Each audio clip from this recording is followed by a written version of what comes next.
Hello, this is Bob, Xavier's father. Just wanted to say that I'm looking forward to meeting you tomorrow. Hello, Bob. I was hoping to say all of this in person, but I'm Andrea, and it's very nice to meet you. I have to say that I wasn't expecting to hear from you, so thank you for reaching out to me. I've heard so much about you from Xavier. Well, the reason that I'm reaching out to you like this in the first place is because I have some questions for you. Some questions? Well, what kind of things were you wanting to ask? I'll answer them as best I can. Very well then. My first question is, just what is it that attracts you to my son? You want to know what it is that I see in Xavier? Well, I'm sure that it has nothing to do with the rich family he comes from, right? And I'm certain that it also is completely separate from the fact that he's in line to take over the family business too. Correct? Basically, I want to know that you're not just dating my son because of who he comes from and what he's in line to be. Oh, I understand. No, sir. Nothing like that is going on at all. In fact, until recently, I didn't even know that Xavier was in line to take over the company at all. But even after finding out about it, it didn't change the way I feel about him at all, so please don't worry about that. I just hope that you can understand why I might be concerned about this. Coming from as much wealth as we do, there are lots of potential suitors out there that would marry into this family just for access to that power. I completely understand why that might be something to worry about in your case. But if you're concerned about me marrying your son for the money, then I only hope my words are enough to make you think otherwise. That remains to be seen, young lady. I understand. But hopefully meeting tomorrow in person will help lay some of those worries to rest. Then you can make your judgment from there. Well, we are already scheduled to meet tomorrow. I just hope that you don't let me down. You and my son will not be getting married without my say-so. I certainly hope that you understand that already. I understand that completely, and again, I'm not marrying Xavier for any kind of ambitious reasons. So I want to assure you that you have nothing to worry about there. I just hope you realize all of this tomorrow.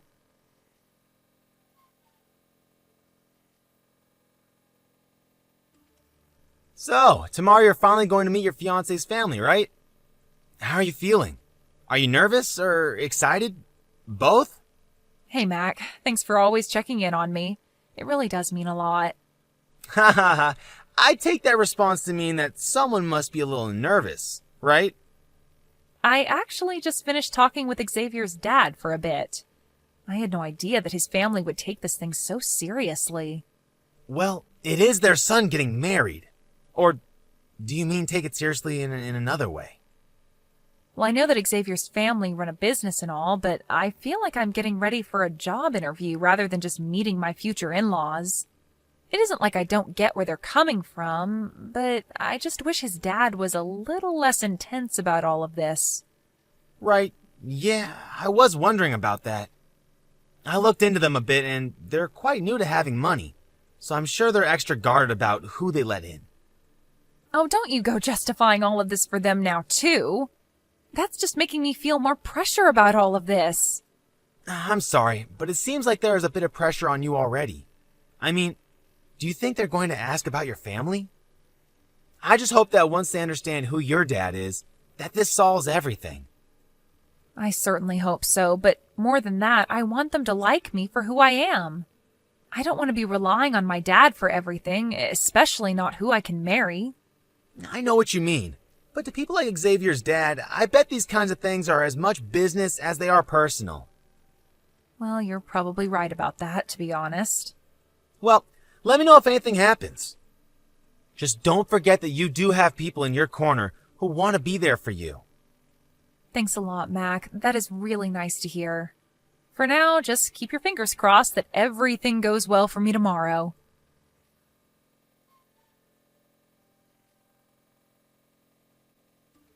Mac, are you there? Please, I need your help right now.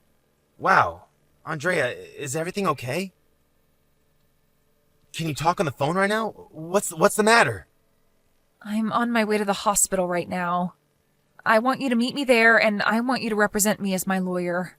Wait, what? Are you serious? Okay, I'll head your way. I'll send you the address for the hospital and my room number soon.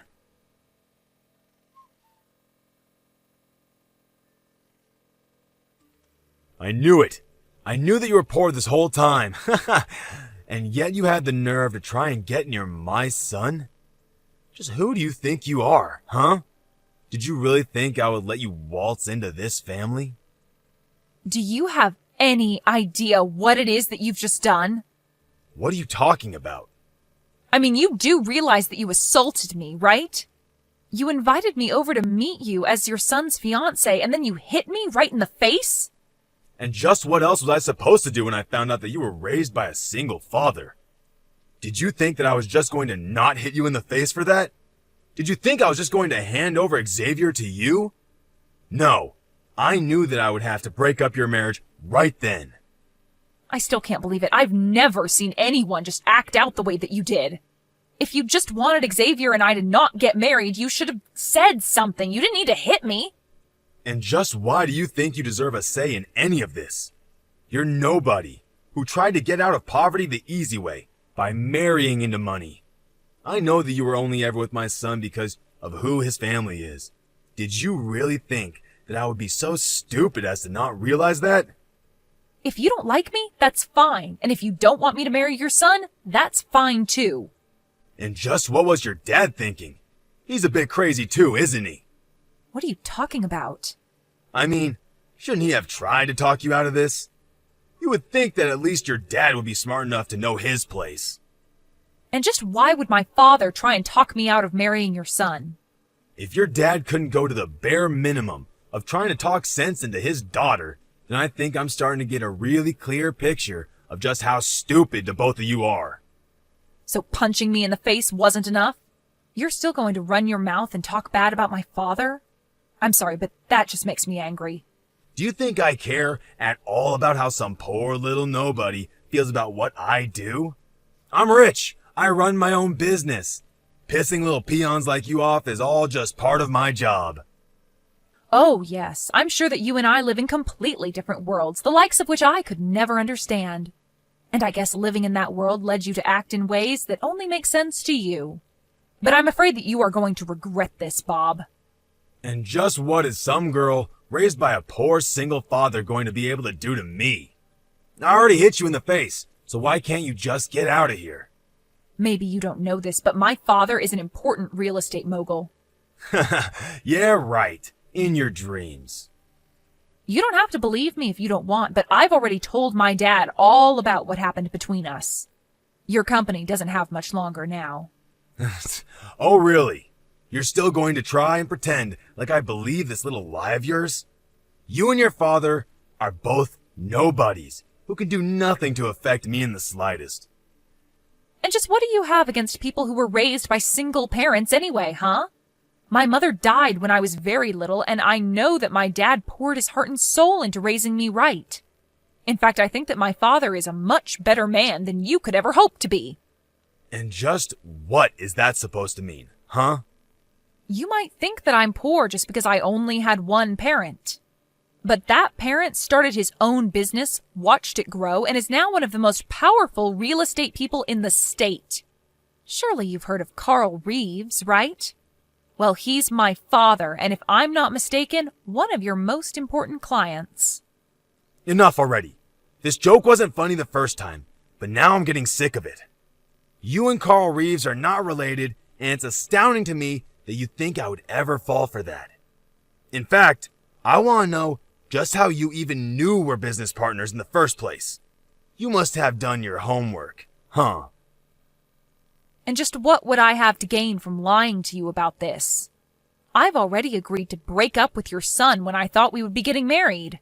So then, you're telling the truth about all this? That's right. And my father is furious with you. That's why he's selling all the stock of your company that he owns. You're about to be facing bankruptcy, and it is all your fault. This is what you get for putting people down when you know nothing about them. You don't know anything at all about how my dad raised me. Wait, hold on just a minute. You're really being serious with all this? You're really Carl's daughter? And just why is that so hard to believe, huh?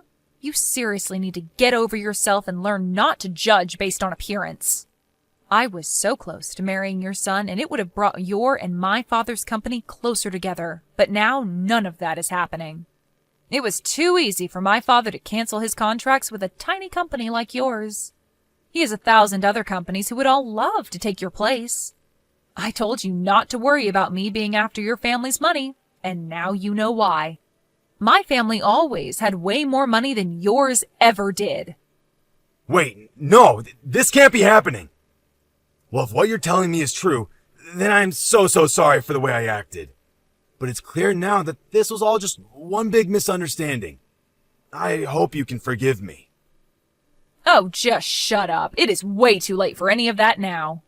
You brought all of this on yourself, and there is no way out of it. I told you that I would make you pay for this. Wait, no, please, come on. It was just an honest mistake, really. I had no idea that there were single parents who were rich too. I should have looked more into you. I'm sorry. Well, I'm glad you didn't. Thanks to that, I know exactly the kind of person that you are, and I feel glad that I got out when I did.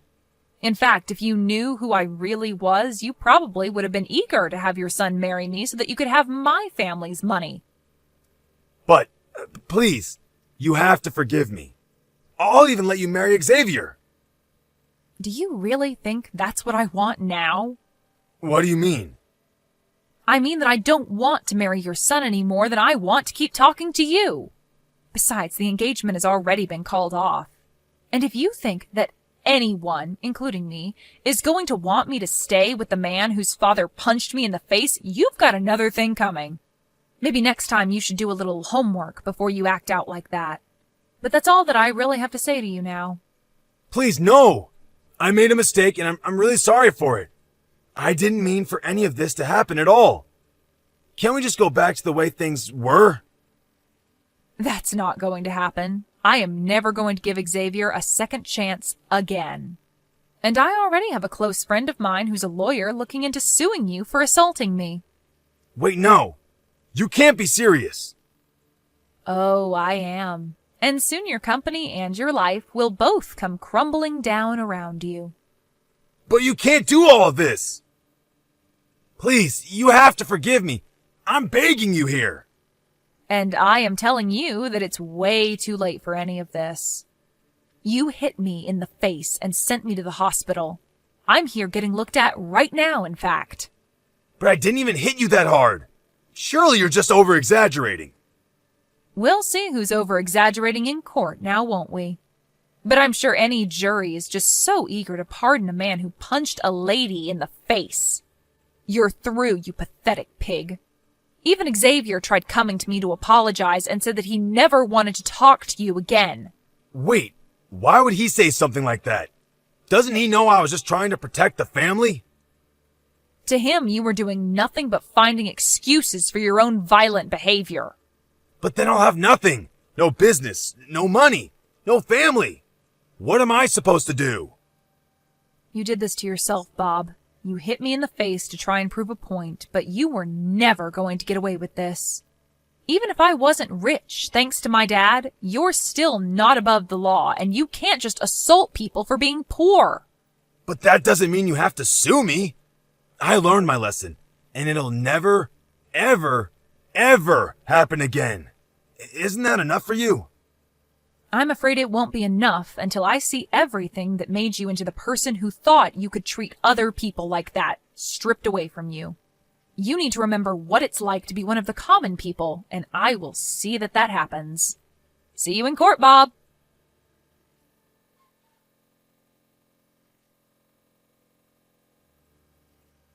In the end, Andrea's father only needed to make a couple of phone calls and the fate of Bob's company was sealed. It had declared bankruptcy within the week with no chance of recovery.